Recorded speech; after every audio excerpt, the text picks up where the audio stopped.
BA द्वितीय वर्ष के विद्यार्थियों का मैं हार्दिक स्वागत करता हूं। मित्रों, आज हम अपने पाठ्यक्रम की जयशंकर प्रसाद के द्वारा लिखित हिमाद्री तुंग श्रृंग से इस कविता का अध्ययन करते हैं। प्रस्तुत कविता के कवि छायावादी काव्य के प्रवर्तक जयशंकर प्रसाद जी है। तो प्रसाद जी के व्यक्तित्व तथा कृतित्व के बारे में संक्षेप में हमें यहाँ जानकारी लेनी है। तो जयशंकर प्रसाद मूलतः एक बहुमुखी प्रतिभा संपन्न ऐसे रचनाकार रहे हैं। उन्होंने उपन्यास, कहानियाँ, कविताएं, निबंध तथा पत्र पत्रिकाओं के अंतर्गत बहुत अधिक मात्रा में लेखन किया है। उनका जन्म 30 जनवरी 1880 में वाराणसी नामक स्थल में हुआ है। उनके पिताजी का नाम देवी प्रसाद था। वे तंबाकू का व्यवसाय करते थे। पिताजी ने प्रसाद जी को अनेक तीर्थ स्थलों की यात्राएं करवाई, जिसके कारण प्रसाद जी को बहुत अधिक मात्रा में घूमने का अनुभव बचपन से ही आया है। वैसे देखा जाए तो उनकी पढ़ाई जो है अधिक रूप में घर पर ही होती है। विधिवत रूप से वे किसी स्कूल या महाविद्यालय में जाकर पढ़ाई नहीं कर सके, घर पर ही पढ़ाई करते हैं। केवल 8वीं की कक्षा तक ही औपचारिक पढ़ाई उन्होंने की है। और वैसे देखा जाए तो उन्होंने जो सीखा है उनके कई गुरुओं के माध्यम से। वैसे देखा जाए तो उनके गुरु सोहनी लाल जी है। वे एक रसमय सिद्ध ऐसे विद्वान थे। उन्होंने उनको बहुत अधिक मात्रा में काव्य के अंतर्गत की शिक्षा प्रदान की है। जयशंकर प्रसाद जी ने दीनबंधु ब्रह्मचारी से अपनी संस्कृत की शिक्षा प्राप्त की है। अब शिक्षा प्राप्त करने के पश्चात जैसे उनका विद्यार्थी जीवन चल रहा था, उसी समय उनका अल्पायु में ही परिवार में बहुत सारा आघात हो जाता है। देखिए, जब उनकी उम्र 12 साल की थी तब वो उनके पिताजी का देहांत हो जाता है। 15 साल की उम्र में उनकी माताजी का देहांत हो जाता है। 17 साल की उम्र में उनके जो बड़े भाई शंभू प्रसाद थे, उनका भी देहांत हो जाता है। तो इस तरह से परिवार के लोगों का देहांत होता, तो परिवार की जिम्मेवारी संभालने हेतु जयशंकर प्रसाद जी का उम्र के 20वें साल में विवाह किया जाता है। उनकी पहली पत्नी का बहुत जल्दी ही देहांत हो जाता है, तो दूसरा विवाह करते हैं। दूसरी पत्नी का भी देहांत हो जाता है, तो तीसरा विवाह करते हैं। तो तीसरे पत्नी से उनको रत्नशंकर नामक बेटा हुआ है। तो ऐसा एक पारिवारिक विडंबना का विभाग जयशंकर प्रसाद जी के साथ रहा है। जयशंकर प्रसाद जी का मूल नाम एक आपको याद रखना है, झारखंडी। इस तरह से उनका मूल नाम था और कई लोग प्यार से उनको खंडेराव इस नाम से ही संबोधित करते रहे। अब उनका साहित्यिक जीवन कि अल्पायु में ही कलाधर इस उपनाम से जयशंकर प्रसाद जी काव्य लेखन प्रारंभ करते हैं। उनकी पहली कहानी ग्राम इस नाम से 1911 में इंदू नामक पत्रिका में प्रकाशित होती है, और उनकी अंतिम कहानी सालवनी जिसका नाम है, जो 1935 में प्रकाशित होती है। तो यहाँ जयशंकर प्रसाद जी ने जो लेखन किया है उनमें उनका पहला काव्य संग्रह झरना नामक 1912 में प्रकाशित हो जाता है। वो ने कि बहुत ही उच्च कोटि का काव्य संग्रह है ऐसा कहा जाता है। और दूसरा उनका एक आंसू नामक खंड काव्य, ये उनकी सबसे प्रौढ़ रचना भी मानी जाती है। इतना ही नहीं, उन्होंने जो कामायनी नामक काव्य ग्रंथ का लेखन किया है, कई लोग तो कामायनी को खड़ी बोली हिंदी का एक अतुलनीय ऐसा महाकाव्य है, ऐसा ही कई लोग मानते हैं।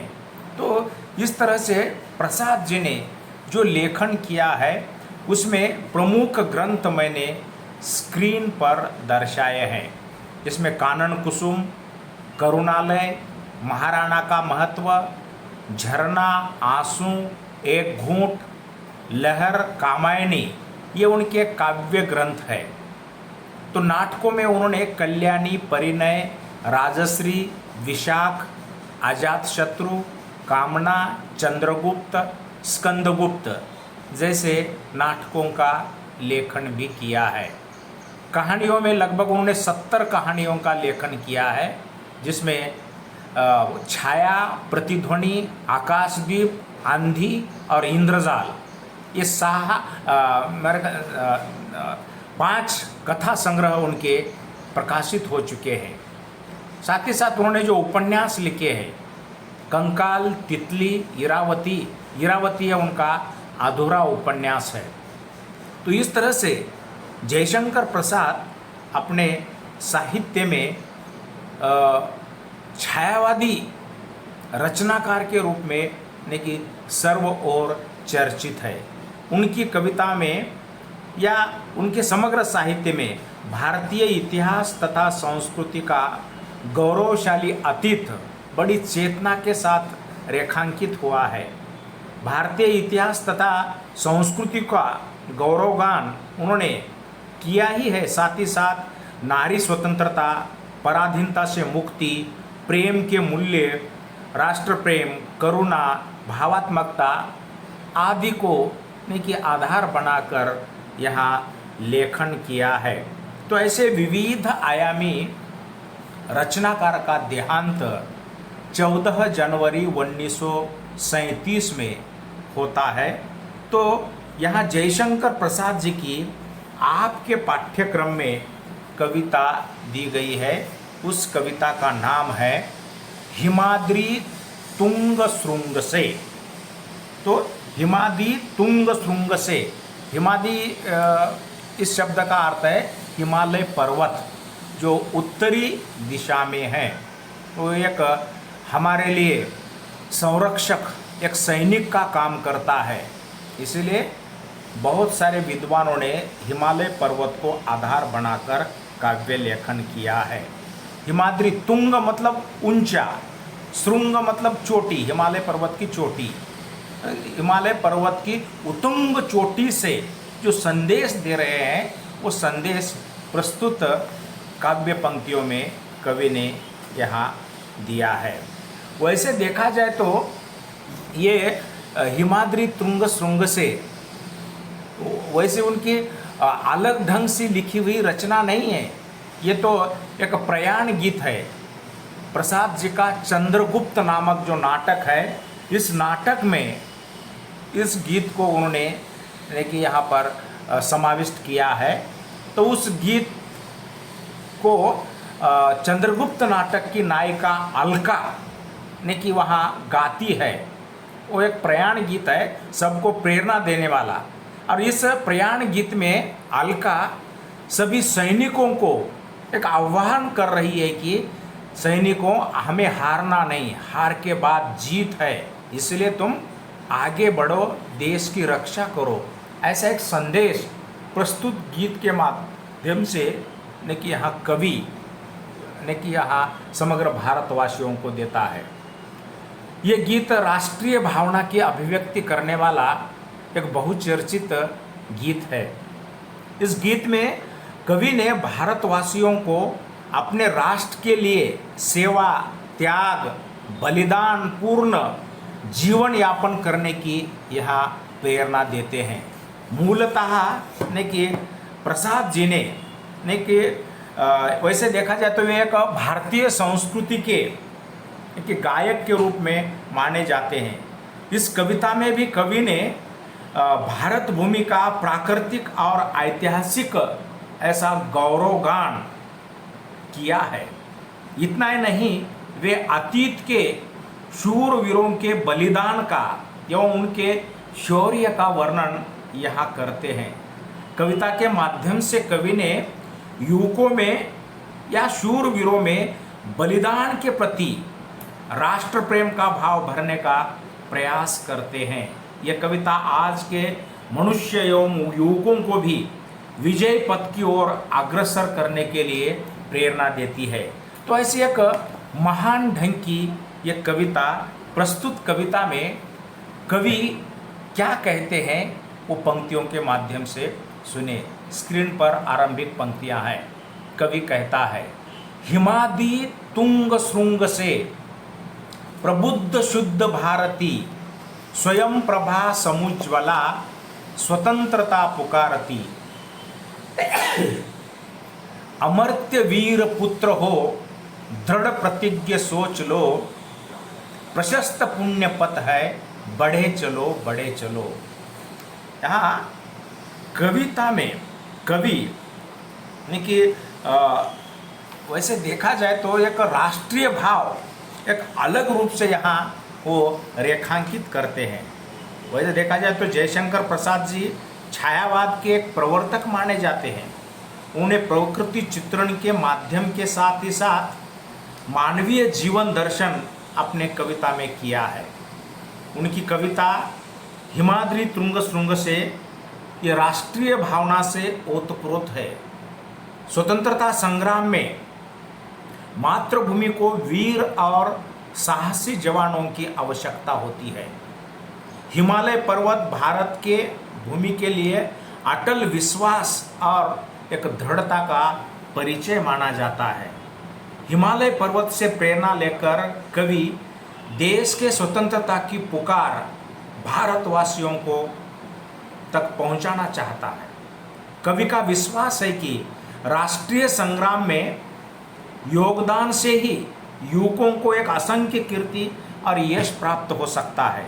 इसीलिए वो युवकों को मातृभूमि के सपूत शूरवीर कहकर उनके अंतरतर में एक साहस भरने का प्रयास करते हैं। कवि यहाँ कहते हैं, प्रसाद जी तत्कालीन युवकों को संबोधित करते हुए कह रहे हैं, हिमाद्री तुंग श्रृंग से प्रबुद्ध शुद्ध भारती, स्वयं प्रभा समुज्ज्वला स्वतंत्रता पुकारती। मतलब यहाँ कहता है कवि कि हिमालय के ऊंचे शिखरों से स्वयं प्रकाशित पवित्र या पावन ऐसी भारत माता यहाँ के जनता को या युवकों को स्वतंत्रता के लिए पुकार रही है। वो भारत माता कह रही हैं कि हे युवा वीरों, अपने कर्तव्य पथ पर आगे बढ़ो।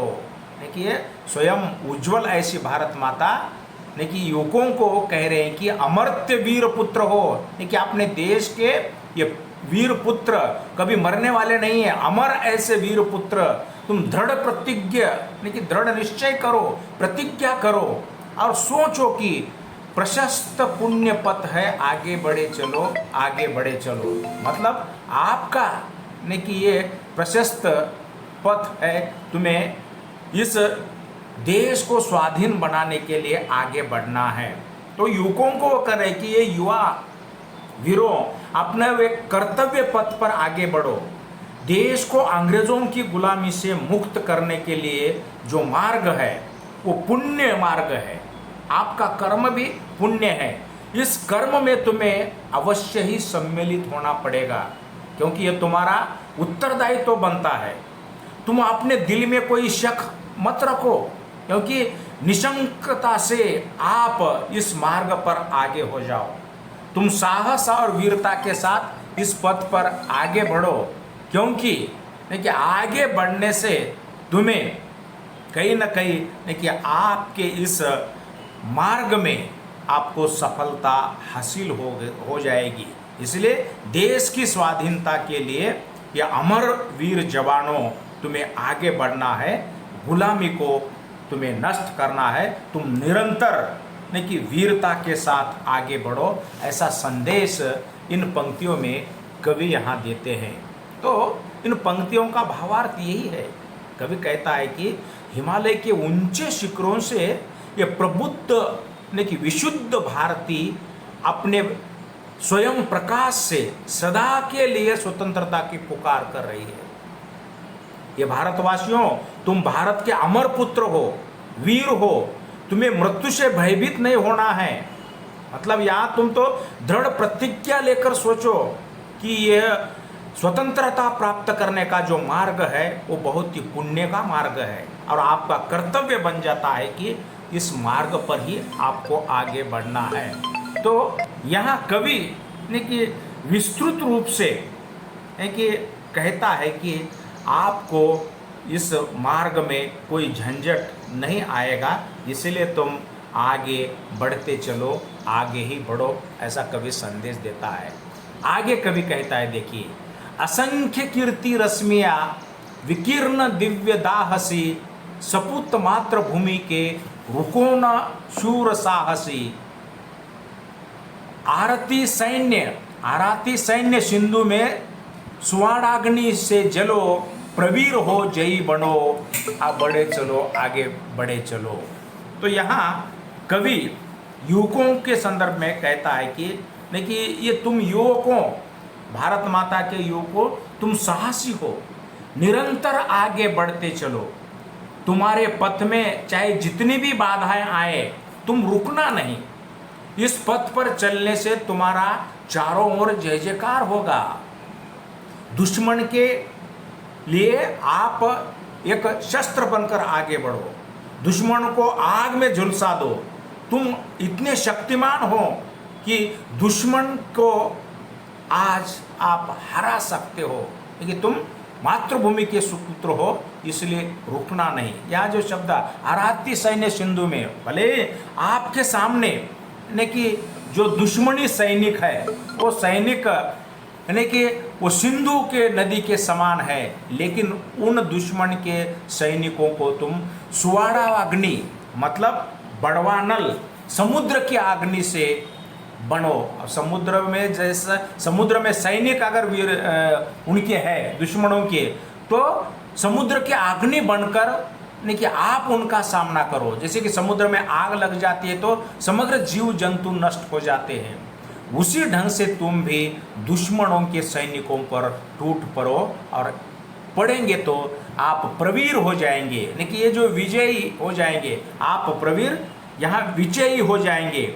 मतलब यहाँ दुश्मनों के साथ तुम्हें ईंट का जवाब पत्थर से देना होगा। तुम इस राह पर बढ़े चलो, तुम्हें विजय प्राप्त होगा। तुम्हें प्रेरित करने के लिए हिमालय की उत्तुंग चोटियाँ पुकार रही है। वे चोटियाँ तुम में साहस और नहीं कि विश्वास नहीं कि भर रही है। इसीलिए यू को तुम वैसा ही करते हुए आगे बढ़ना है, तुम्हें रुकना नहीं, तुम्हें आगे बढ़ना है। बढ़े चलो, बढ़े चलो। तो ये अंतिम पंक्तियों में कवि यहाँ एक संदेश देता है कि ये युवकों, तुम्हारा कोई यहाँ पथदर्शक नहीं है, इसके लिए तुम चिंता करने की बात नहीं है। नहीं कि तुम्हारे में स्वयं ही तुम किरणें भरना है, तुम ये अलौकिक ज्वाला बनकर तुम्हारे मार्ग को ही प्रकाशित करना है। ये मातृभूमि के सुपुत्रों, ये शूरवीरों, कर्तव्य पथ पर बढ़ने से मत रुको। यह सच है कि तुम्हारे सामने शत्रुओं का महासागर है, लेकिन तुम्हें उस महासागर में बड़वा अग्नि बनकर मतलब समुद्र की अग्नि बनकर नहीं कि यहाँ आगे बढ़ना है, दुश्मनों पर टूट पड़ना है, जिससे क्या है, दुश्मनों का या शत्रुओं का नाश होगा।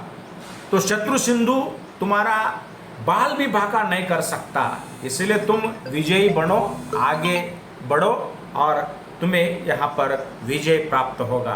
तो पग पग पर कवि ने कि इस कविता में राष्ट्रीय भावना भरने का प्रयास किया है।